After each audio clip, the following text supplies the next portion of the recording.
Milk soap বার। এর milk lotion প্রতিবার গোসলের পর আমার ত্বক রাখে নরম ও মসৃণ। মেরিল মিল্ক সোপ বার। সুপ্রিয় দর্শক, শুভ সন্ধ্যা। স্বাগত জানাচ্ছি মেরিল মিল্ক সোপ বার ক্যাফে লাইভে।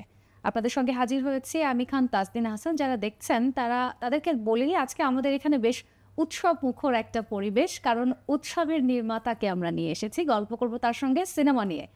তানিম নূর ভাই, অনেক অনেক স্বাগত জানাচ্ছি। কেমন আছেন? ভালো আছি, আপনাকে অনেক ধন্যবাদ।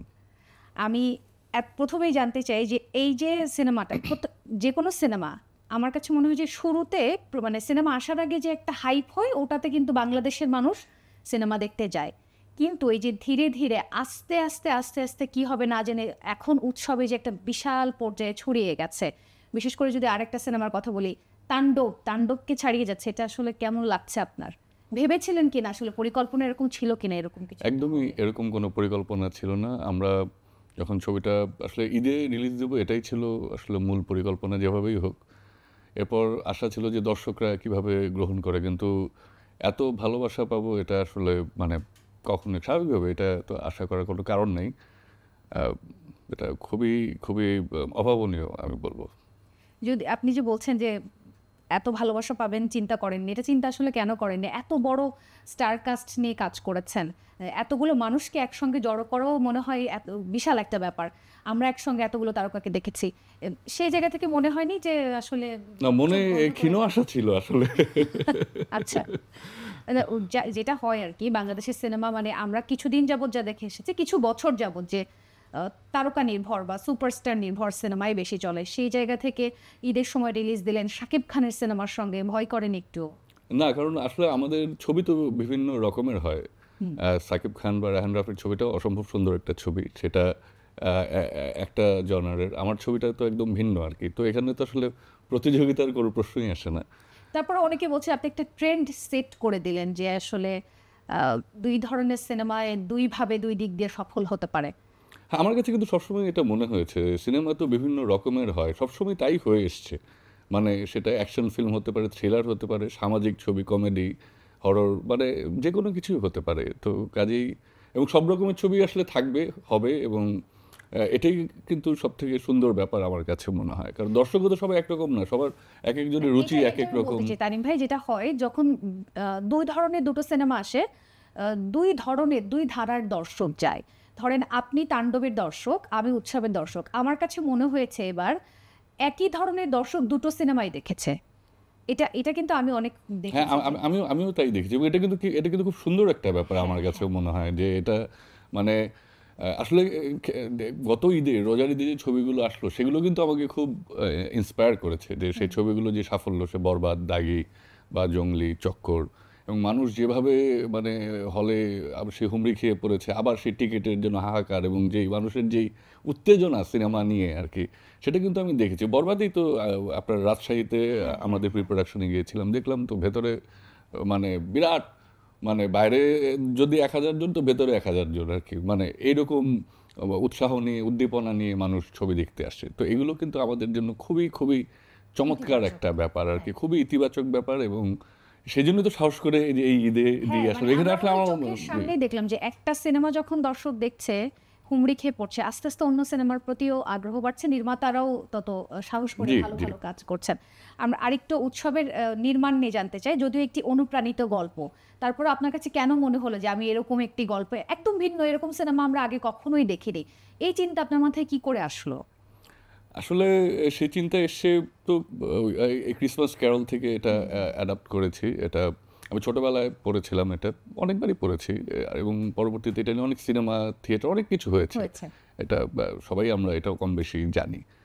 তো এটা আসলে আমার যখন এই গল্পটা আসলে আমার সবসময় মনে হয়েছিল যে ঈদ নিয়ে আমাদের এখানে কোনো ছবি হয় না আর কি ওভাবে।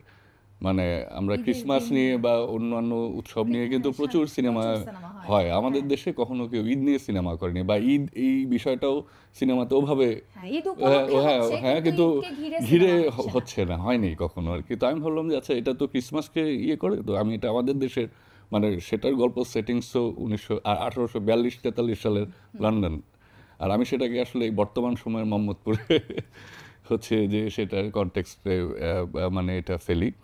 এবং সেটাই আসলে এটার আলাদা করে কোনো কিছুটা আমার মনে হয়েছিল যে এই ঈদ উৎসব কিভাবে আমরা সবাই একসাথে সেলিব্রেট করতে পারি, সেই জন্যই এই সিনেমাটা আসলে বানানো। অনুপ্রাণিত গল্প হলে যেটা হয় যে দর্শক অনেক সময় দুই ভাগে বিভক্ত হয়ে যায়, কিন্তু আমার মনে হয় যারা ক্রিসমাস ক্যারল দেখেছে বা যারা দেখেনি সবাই পছন্দ করেছে। এখন একটু তারপরে আপনার স্টার কাস্ট নিয়ে জানতে চাই। এত বড় স্টার কাস্টকে আপনি একত্রিত করলেন কি করে? আসলে সেটা কিন্তু খুবই প্রফেশনালি হয়েছে।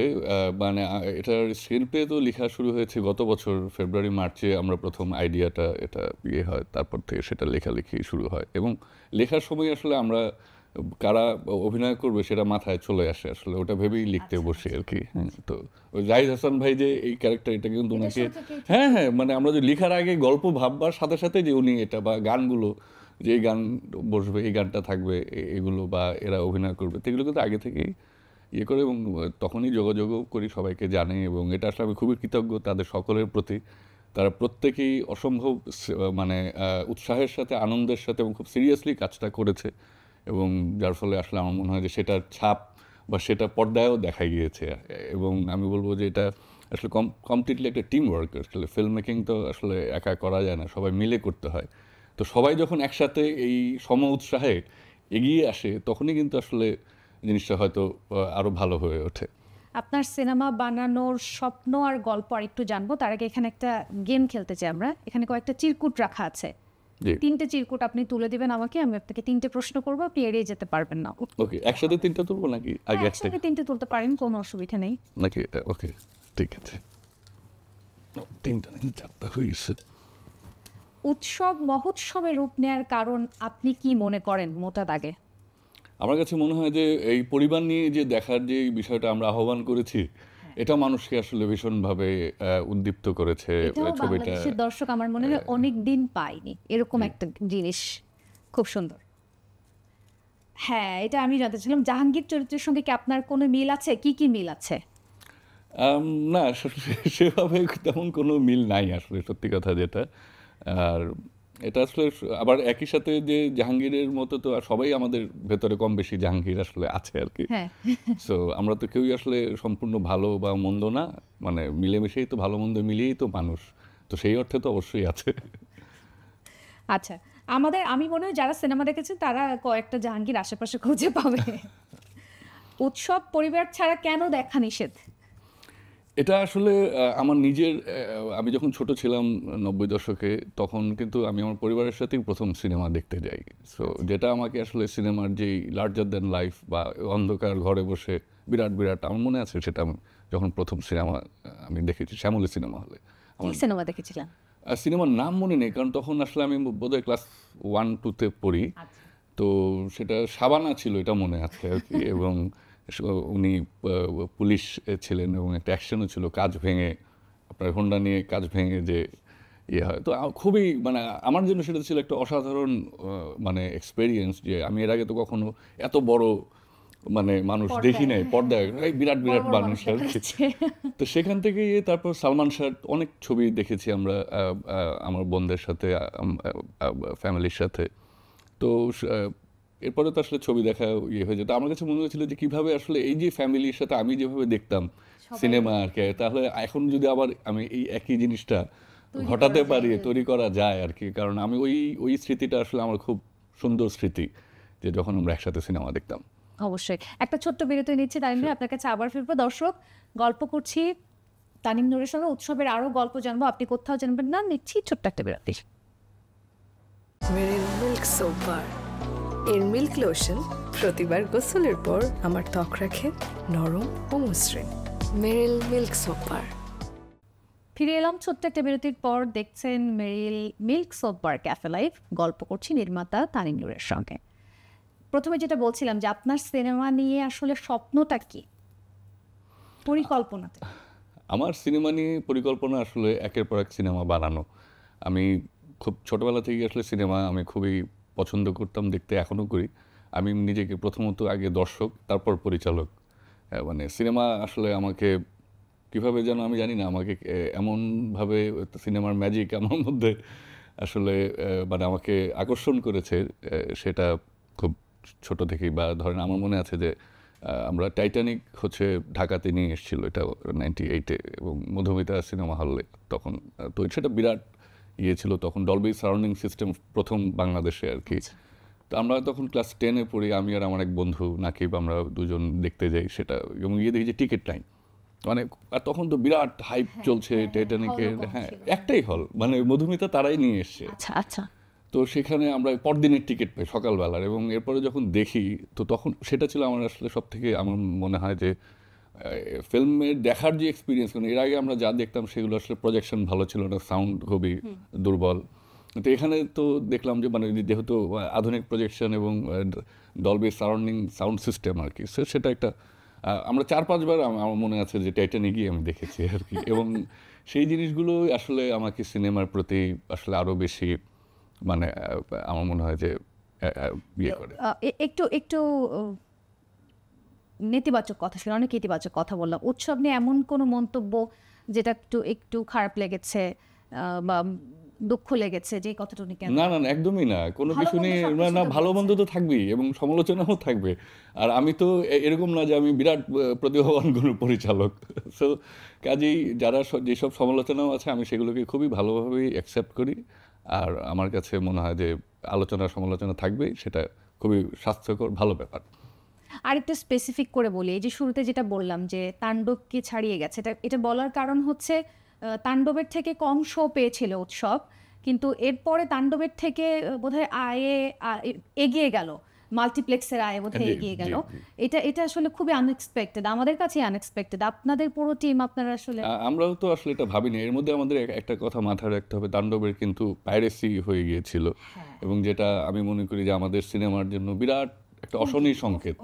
এবং এর থেকে মানে আমি এটা আমাদের সকলের এটা নিয়ে কিন্তু আসলে আরও সোচ্চার হতে হবে, আরও সচেতন হতে হবে। দর্শকদেরকেও বলবো যে দয়া করে এই পাইরেটেড সিনেমা একটা দেখা মানে কি, মানে এত কষ্ট করে এত পরিশ্রম করে টাকা পয়সা খরচ করে একটা সিনেমা বানানো হয়, সেটা যদি এরকম হয়ে যায় তার থেকে দুঃখজনক কিন্তু কিছু হতে পারে না। আসলে বাইরের দেশের সিনেমাগুলো পাইরেসি করে দেখছেই, মানে ডাউনলোড করে এখান থেকে। বাংলাদেশের সিনেমা, যারা সিনেমা ভালোবাসে তারা তো আসলে চাইবেই যে হলের এক্সপিরিয়েন্স অন্যরকম। আমি জানি না, আমার কাছে মনে হয় যে একটা হলের এক্সপিরিয়েন্স একদমই তাই, একদম। হ্যাঁ হ্যাঁ, এক্স্যাক্টলি, সুযোগ আছে আমার হলে গিয়ে দেখার। আচ্ছা, এবারে একটু আপনার সঙ্গে একটা গেম খেলবো, শেষ পর্যায়ে চলে এসেছি। তার আগে জানতে চাই পরবর্তী পরিকল্পনাটা আপনার কি? উৎসব তো হলো, এবার উৎসবের পরে আর কি আসতে পারে? আমি আরেকটা সিনেমা বানাতে চাই, ইচ্ছে, এবং যেটা আগামী কুরবানির ঈদে মুক্তি দেওয়ার ইচ্ছে। সেটা দীর্ঘদিন সময় নেবেন না, একটা ছবি আসলে তৈরি করতে কিন্তু সময় লাগে, এবং এটার চিত্রনাট্য আসলে অনেক বছর ধরেই লিখছি। তো সেটা নিয়ে আসলে এটা শেষ হলে এই উৎসবের যেই উৎসাহ, আমরা কোনো হিন্টস পেতে পারি না? না, হিন্টস নাই কোনো কিছুই, বাট এটা মানে এটা এটুকু শুধু বলবো যে এই ছবিটা আমি সেই 4 বছর ধরে এই ছবিটা নিয়ে লেগে আছি, কিন্তু সুযোগ পাচ্ছিলাম না বানানোর আর কি। এখন আশা করি বানানোর সুযোগ পাবো। এবার আপনার ছবিটার জন্য শুভকামনা। এবং উৎসব যেহেতু আমার ভালো লেগেছে অনেক, অবশ্যই আমি মুখেই থাকবো আপনার সিনেমার জন্য। আমি জানতে চাই এবছর আপনি আর কি সিনেমা দেখেছেন? নিজের সিনেমা ছাড়া অন্য অন্য সিনেমা দেখেছেন কিনা? কোনটা এবছর আসলে আমি প্রথম 6 মাস আমার এই নিজের সিনেমা নিয়ে খুব ব্যস্ত ছিলাম। তবে আসলে সিনেমা হলে গিয়ে আসলে এবছর আমি কোনো সিনেমাই দেখিনি, মানে সুযোগ পাইনি। যা দেখেছি সেগুলো নেটফ্লিক্সে, আসলে সত্যি কথা যেটা। আচ্ছা, ঠিক আছে, আমরা এবার আপনাকে একটু বিপদে ফেলার চেষ্টা করা যাক। আমাদের এই রাউন্ডের নাম হচ্ছে 10-এ বস। র্যাপিড ফায়ার, খুব দ্রুত উত্তর দিতে হবে, কোনো ডিপ্লোম্যাটিক আনসার দেওয়া চলবে না। এত গুণী শিল্পী না থাকলে কি উৎসব এতটা সাফল্য পেত? আমি জানি না, এটা তো আসলে বলা যায় না এভাবে। আচ্ছা, চলচ্চিত্র নির্মাণে দীর্ঘ বিরতির কারণ কি? প্রোডিউসার না পাওয়া। ও আচ্ছা, ঠিক আছে। ছোটবেলায় কি হতে চেয়েছিলেন? সাংবাদিক। যাক, শুনে ভালো লাগলো, কেউ তো একজন সাংবাদিক হতে চেয়েছিল। পরবর্তী চলচ্চিত্র কবে পাবো? এটা তো জানলাম আমরা, আগামী বছর কোরবানির ঈদে পাচ্ছি ইনশাল্লাহ। প্রিয় কাজ ফিরে এসো বেহুলা নাকি ইতি তোমারই ঢাকা? দুটার একটাও না।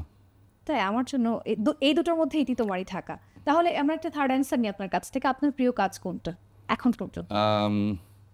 Maybe Kaiser. আচ্ছা, কাইজার, হ্যাঁ, দ্যাট ওয়াজ ভেরি ইন্টারেস্টিং।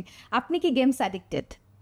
আমি ছোটবেলায় খুব পছন্দ করতাম খেলতে, এবং 2 টাকার কয়েন দিয়ে আমিও খেলতাম বা কম্পিউটার গেমস খেলতাম যখন আমি স্কুলে পড়তাম। এটা 98-9 বা মানে অনেক ইন্টারমিডিয়েট পরীক্ষা পাশ করার পরেও কিছুদিন, এরপরে ইউনিভার্সিটিতে ভর্তি হওয়ার পর আস্তে আস্তে গেমসের নেশাটা কমে চলে গেছে। যায়। হ্যাঁ, কোন ধরনের গল্প নিয়ে কাজ করতে বেশি ভালো লাগে? আসলে নির্দিষ্ট কোনো বিষয় নাই আর কি এখানে। আমি আসলে সব ধরনের জনারের ছবি করতে চাই আর কি, মানে সেটা যে কোনো কিছু। আমি সেটা থ্রিলার হতে পারে, কমেডি হতে পারে, অ্যাকশন, যে কোনো কিছুই হতে পারে। ওকে, কাইজার শব্দের অর্থ কি? সম্রাট, একটা আপনার- জার্মান শব্দ। হ্যাঁ, এটা নিয়ে অবশ্য আমরা আগেও জেনেছি। প্রিয় 3 নির্মাতার নাম বলতে হবে, 3 জনের নাম বলতে হবে আপনার। Martin স্কোরসেসি, Stanley Kubrick,